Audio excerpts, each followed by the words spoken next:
Hello, everybody. I see some of you, or at least one of you, has already started working on Module 2. So I thought I'd better get this video out to you sooner rather than later. So this one actually notes, if I just jump down to the actual assignment first, it does say groups of 2.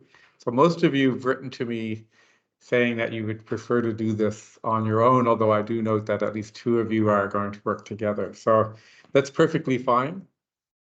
Either way, I think this will still be a very interesting and challenging assignment for you. So first of all, you need to do a little bit of reading and a little bit of thinking about curriculum.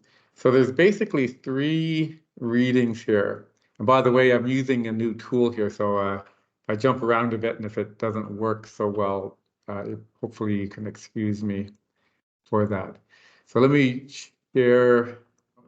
So there's 3 readings that you need to work through.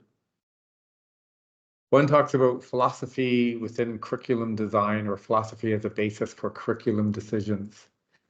So it does look at various philosophical approaches, and there's some lovely tables through here.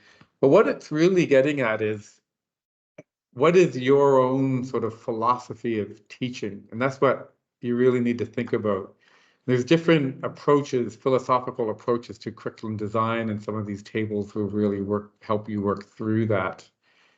But ultimately, what we want you to do is think about your own philosophical approaches. And that's certainly going to change. Some of you are early childhood educators in grade 1 or 2. Some of you are in middle school. Some of you are teaching at the college level. So your philosophy and the focus of how you approach your students and how you approach the content could be quite different. So I want you to think about that and keep that in the back of your mind. You know, what is your own teaching context? And we'll come back to that in the post. The second article is about it really focuses on the content of our curriculum, so that we then, or that you then can start to build a curriculum around the content. So it looks at sources of curriculum design, so science as a source. So it's very, focused on the real world and dictated by physics and what's happening around us. Another source is society, so much more humanistic approach, if you think about the readings in Module 1. So we look to society as a source, so a lot of human interaction, social studies, politics, all of that kind of thing as a source for our curriculum. And moral doctrines, I won't go too much into that, but this often, you see a lot of this focusing in, certainly in early childhood as well, you see a lot of focus on having students working together, much more learner-centered, and so forth.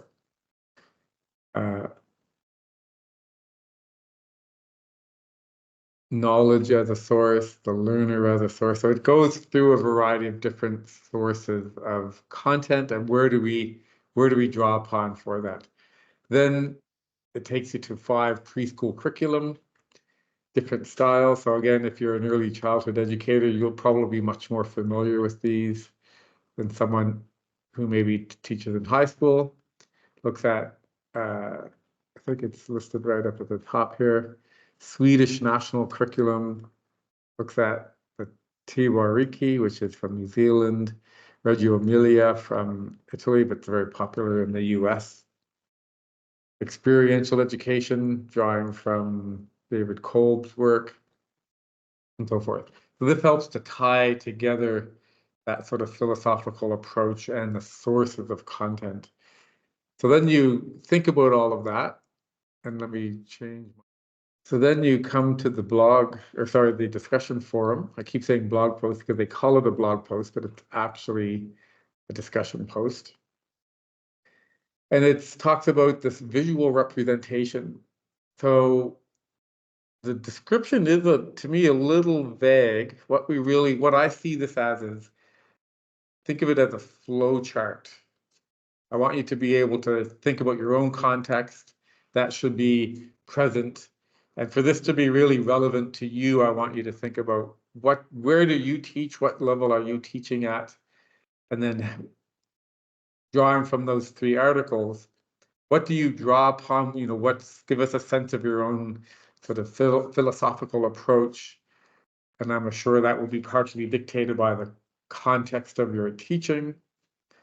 What sources do you draw upon? Certainly, if you're a grade 12 math teacher, you're going to have a certain very directed sources of content for your focus. And then there's a few little tips here. So you do need to do some kind of visual representation. A flowchart works very well, I think. And then a description, 300 words, or it could be a video description. If it's a video, keep it to 2 or 3 minutes so your audience can read it or listen to it. And respond to at least one peer in the discussion. So at that point, let me stop here and let you get to it.